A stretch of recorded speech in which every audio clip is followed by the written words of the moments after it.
dan orang-orang yang memeluk agama Yahudi, serta orang-orang yang memeluk agama Nasrani, dan orang-orang Sobi'i, agama-agama terdahulu. Asalkan apa?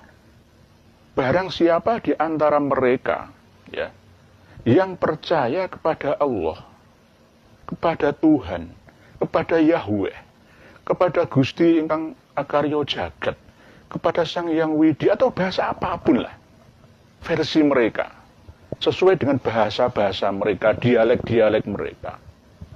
Pokoknya Tuhan Sang Pencipta alam.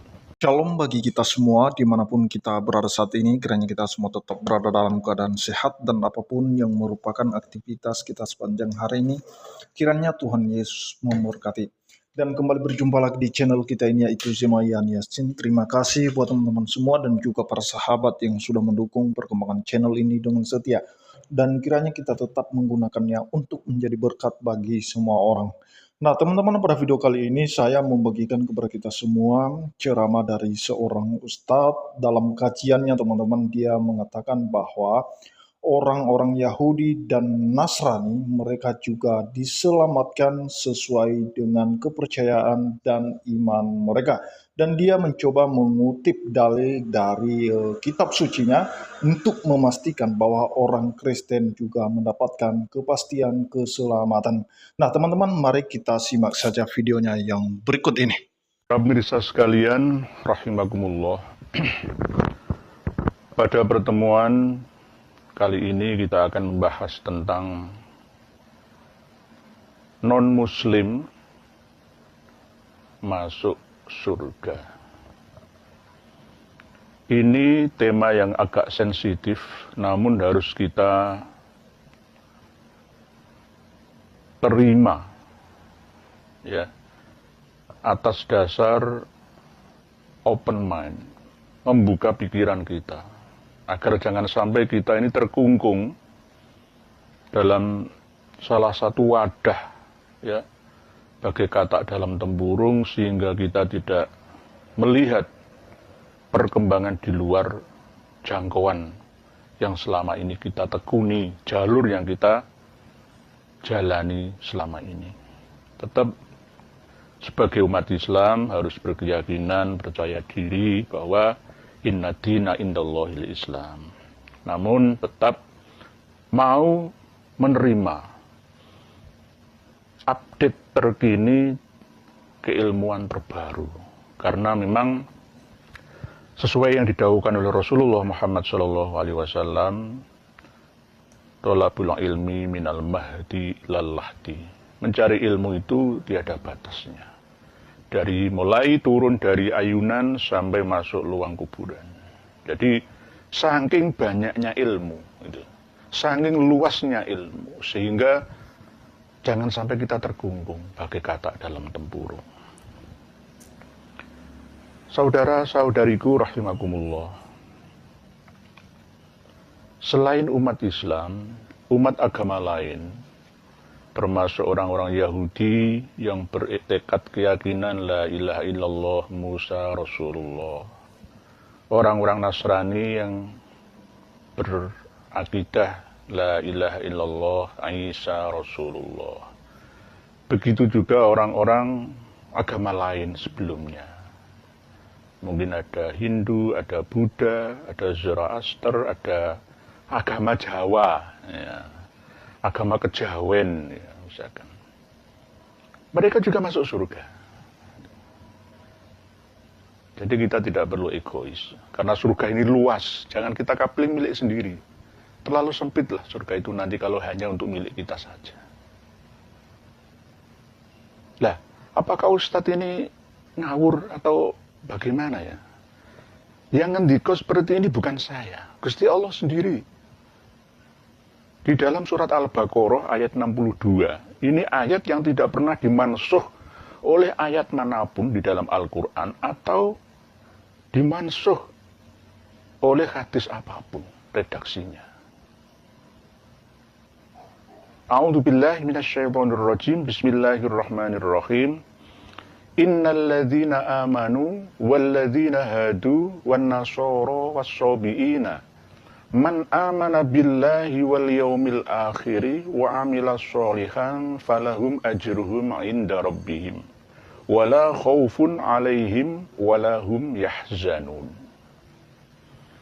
Sesungguhnya orang-orang yang beriman, orang-orang yang yakin, orang-orang yang percaya, dan orang-orang yang memeluk agama Yahudi, serta orang-orang yang memeluk agama Nasrani, dan orang-orang Sobi'i, agama-agama terdahulu. Asalkan apa? Barang siapa di antara mereka ya, yang percaya kepada Allah, kepada Tuhan, kepada Yahweh, kepada Gusti ingkang akarya jagat, kepada Sang Hyang Widi, atau bahasa apapun lah versi mereka, sesuai dengan bahasa-bahasa mereka, dialek-dialek mereka. Pokoknya Tuhan Sang Pencipta alam. Ya. Kalau kita kan punya Asmaul Husna 99, Ar-Rahman, Ar-Rahim, Al-Ghafur, Ar-Ra'uf, Al-Muhaimin, Al-Jabbar, Al-Quhat, dan seterusnya itu. Ya. Barang siapa percaya kepada Tuhan, kepada Allah, kepada Sang Yahweh, kepada Sang Hyang Widi, kepada Allah, kepada Gusti Pangeran, dan percaya akan adanya kehidupan setelah kematian. Yaumul akhir itu bisa dikatakan akhirat, tetapi intinya adalah hari, waktu di mana kita akan hidup lagi setelah kematian kita. Itu yaumul akhir. Percaya kepada Allah dan adanya kehidupan setelah kematian, dan dia mau berbuat baik, dia mau beramal soleh kalau menurut kita. Kalau menurut mereka ya berbuat baik, berbakti kepada kedua orang tua, menghormati tetangga kanan kiri depan belakang, menolong orang-orang miskin, fakir, menyantuni anak-anak yatim, ya kan, menolong sesamanya dengan pekerjaan, ya, bantuan, ya, perhatian, ya, banyak amal soleh itu banyak, termasuk ya bekerja keras mencari uang, ya, mencari harta, ya. Amal solehnya sebagai pejabat yang melayani rakyat, ya, dan seterusnya. Wa amila sholihan, maka falahum ajruhum inda rabbihim. Bagi mereka itu ada pahala dari sisi Tuhan mereka. Jadi kita tidak perlu egois lah ya. Mohon maaf, selama ini ayat ini jangan ditutup-tutupi. Wah, ini Ustaz liberal. Ya itu Gusti Allah ngendika, bukan saya. Ini kita bukaan supaya apa? Umat ini semakin tercerahkan gitu loh. Semakin cerdas itu. Semakin cerdas. Mungkin ini bisa booming sampai ke seluruh dunia nantinya, ya saya akan siap, asalkan dengan dialog-dialog yang didasarkan dalil, ya. Saya berbicara fakta. Jangan teori saja. Wa amila sholihan falahum ajruhum inda rabbihim. Mereka berbuat baik itu juga dapat pahala. Gitu loh. Dapat pahala. Wala khaufun alaihim wala hum yahzanun. Dan nanti setelah dia mati, dia dibangkitkan lagi di bumi ini, dia akan hidup yang makmur, tidak perlu takut, tidak perlu susah, gundah, payah dalam hidupnya. Ini janji Allah. Surat Al-Baqarah ayat 62. Jadi jangan wah Ustadz ini nggak pakai tafsir. Ini ayat yang muhkamat ini, bukan mustabihat. Dulu itu saya waktu masih mondok, saya lebih percaya kitab kuning daripada Al-Quran. Saya semakin dijauhkan dari Al-Quran. Karena apa?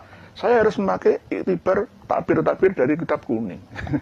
Padahal Al-Quran itu ada yang muhkamat, ada yang mustabihat. Oke, kalau mustabihat ya kita perlu tafsirnya. Kalau muhkamat kan sudah jelas, gitu loh. Kenapa harus dibikin tidak jelas? Itu janji Allah. Buktinya saat ini, ya kan, yang makmur hidupnya, yang bahagia, ya, hatinya di kehidupan sekarang ini, di surga sekarang ini, mayoritas mereka. Apakah mereka non-muslim itu tidak islami? Justru mereka perilakunya, peradabannya itu lebih islami daripada kita. Nah, jadi itu dia videonya teman-teman. Kita sudah mendengarkan apa yang sudah disajikan oleh Ustadz tersebut, dan kita percaya bahwa apa yang dia sampaikan itu merupakan suatu kejujuran dari apa yang dia pelajari dari kitab sucinya sendiri, bahwa Yahudi dan Kristen atau Nasrani itu tetap mendapatkan keselamatan sesuai kepercayaan mereka kepada Allah yang menciptakan langit dan bumi, yaitu Yehovah, atau di mana Israel menyebutnya Hashem atau Adonai. Nah, teman-teman, itu hal yang merupakan berkat bagi kita ya, di mana Ustadz ini jujur dalam ceramahnya bahwa tidak perlu disembunyikan tentang hal itu, bahwa orang-orang yang non-muslim pun diselamatkan sesuai iman mereka. Dan terlebih-lebih kalau kita kembali kepada kitab sucinya Kristen atau kepada Alkitab, justru itu terang benderang tentang kepastian keselamatan yang dicatat oleh Alkitab. Dan terlebih-lebih Yesus sudah mencatat bagaimana kepastian keselamatan di dalam Alkitab. Bahkan di dalam Yohanes 10 ayat 28 itu dikatakan di sana bahwa tidak ada seorang pun yang merebut orang-orang percaya dari tangan Kristus. Dan Yesus sudah menyampaikan kepada para pengikutnya, para murid-muridnya, jangan takut, jangan gelisah hatimu. Aku pergi kepada Bapa, aku pergi ke sana untuk menyediakan tempat bagimu, supaya di mana aku berada, kamu pun berada di sana. Dan akulah jalan, kebenaran, dan hidup. Tidak ada seorang pun yang sampai kepada Bapa kalau tidak melalui aku. Jadi itu sudah jelas dan itu sudah pasti. Nah, itulah harapan di dalam Kristus Yesus yang tidak bisa diragukan lagi, yang tidak perlu diragukan atau tidak membingungkan, karena ada sesuatu kepastian. Nah, oleh karena itu teman-teman, mari kita berpikir ya tentang masalah keselamatan. Kenapa Yesus Kristus itu bisa datang sebagai juru selamat? Karena dialah yang ditetapkan oleh Allah untuk menyelamatkan manusia dari hukuman dosa. Dan janji itu dimulai dari zaman Adam dan Hawa. Ketika Adam dan Hawa jatuh ke dalam dosa, maka Allah menjanjikan seorang keturunan perempuan yang akan lahir. Nah, kenapa bukan dari keturunan laki-laki? Karena orang yang lahir dari keturunan laki-laki itu ada hubungan biologis. Itulah sebabnya Allah mengatakan keturunan perempuan yang tidak ada sama sekali hubungan biologis. Dia lahir dari seorang perempuan perawan, dan itu terbukti ketika Yesus lahir di dunia ini dan malaikat memerintahkan Yusuf dan juga Maria untuk memberikan nama kepadanya, yaitu Yesus, karena dialah yang menyelamatkan umatnya dari dosa mereka. Jadi itu yang perlu saya sampaikan, yang perlu kita perhatikan. Itu sesuatu yang pasti bagi kita ya, dan juga bagi para polemikus yang masih seperti kodok dalam tempurung atau katak dalam tempurung, yang masih belum mengerti ajaran di luar agamanya sendiri, harus buka pikiran. Apa yang disampaikan oleh Ustadz ini itu merupakan suatu kejujuran dari dia sendiri, dan dia percaya siapa YHWH atau siapa Yehovah itu. Terima kasih, kiranya Tuhan Yesus memberkati kita semua. Shalom.